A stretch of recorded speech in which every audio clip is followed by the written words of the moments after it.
全長およそ1メートル、200分の1スケールで再現された軍艦模型。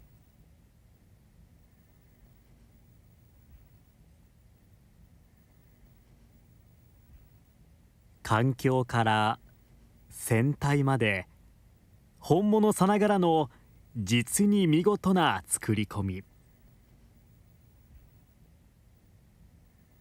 作ったのはこの人、野村直人さん。プラモデルではないです。全部手作りです。部品一つから作り上げ、完成までには1年以上かかるといいます。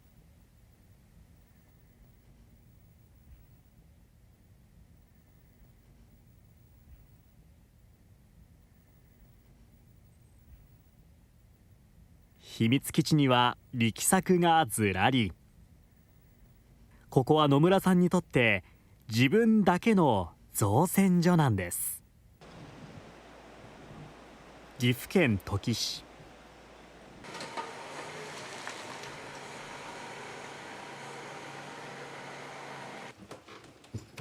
早速自宅の秘密基地へ案内してもらいましょう。実は造船所です。造船所ですか。200分の1の軍艦の模型を作ってます。プラモデルではないです。全部手作りです。秘密基地の主は野村直人さん。野村さんが作っているのは軍艦模型。プラモデルではありません。すべてのパーツを一から作っているんです。作るのは第二次世界大戦に参加した日本の軍艦のみ。これまでに20隻以上製作しました。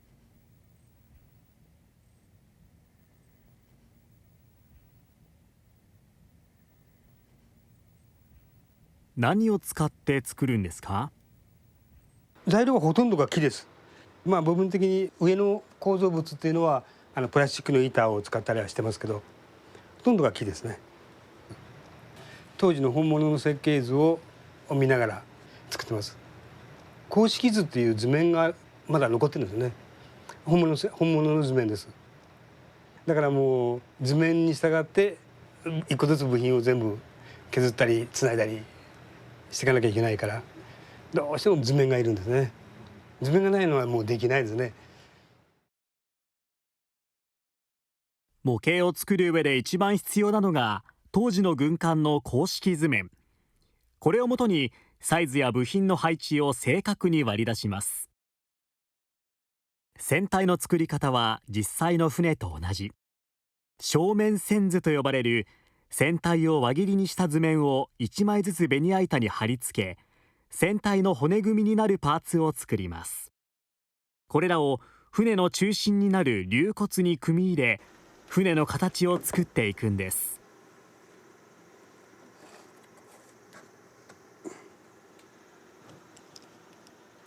一番最初からはこれですね。これがまた一番楽しい船作りで一番楽しい。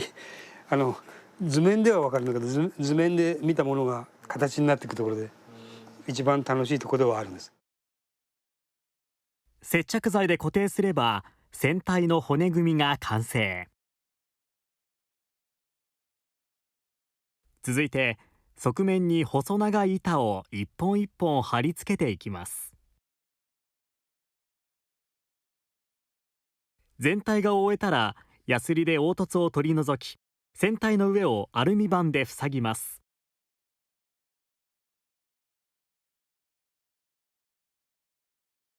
次は甲板作り。使うのは1ミリ幅の細長いヒノキの角材。これを1本ずつ甲板に貼っていくのですが、そこにはより本物らしく見せるテクニックが。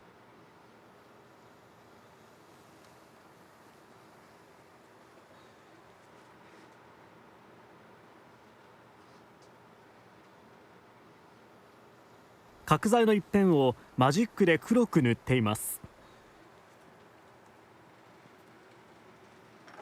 片面黒い色になって面を揃えてここへ貼ってきます。1枚ずつ貼った時にこの1枚ごとの隙間をわざと分かるように削り出すときれいに1本ごとに線が出てくるもんで、より乾板らしく見えるんだね。1ミリの角材を150本ほど敷き詰めました。確かに出来上がりを見ると1本ずつのラインが強調されて乾板らしくなりましたね。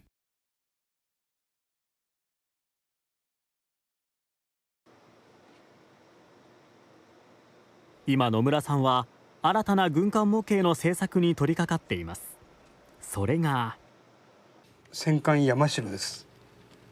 この軍艦の一番の特徴はすごく不安定な環境というのかな、構造物がすごく積ん高いんですよね。それが一番大きな特徴で、非常に作りづらい難しい形でね、だけどそれがまた魅力がある、そんな感じでね作ってます。野村さんは軍艦模型を作るとき最もこだわっていることがあります。それは形としては心臓の時じゃなくて、一番船が最後の時、最終型っていうのをなるべく作るようにしてます。海に沈んで全く形が見られることはないんだけど、それをできるだけ資料を集めてその最後の姿を模型として再現してやろう、そういうのが一つありますね。軍艦は時代とともに少しずつ改良が施されます。野村さんはもう海の底に沈んでしまって今は見ることができない船の最後の形、最終型を模型としてでも残しておきたいというのです。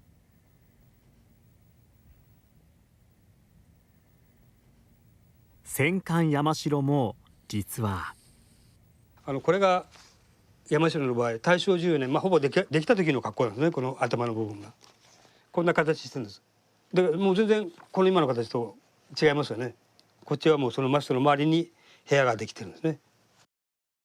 からよくあるのは煙突を位置を変えてるんです。山城も最初の頃は、昭和5年の時の写真なんだけど煙突が2本あるんですね。だけど最終的にはその2本の煙突が1本にまとめられて1本になっちゃったんですね。走ってると煙突の煙って普通は後ろに行きますでしょ。だけどここに環境があるもんだからこの煙が前へ、回り込むらしいんですよ。でその煙でこの船の操縦を妨害した。だからもうここに煙突を置くことができなくて煙突の位置を変えたっていう話です。こうした変更点が公式図面ですぐに分かればいいのですが、必ずしも最終型のものがあるわけではありません。そんな時は結構研究でいろいろ研究されてる方がいるもんですから、そういう研究されてる方の資料を見せてもらって図面にないところを調べてで作るっていうのがやり方ですね。図面にない部分は様々な資料を集めて参考にします。最終型にこだわる野村さんにとって資料集めも重要な作業なんですね。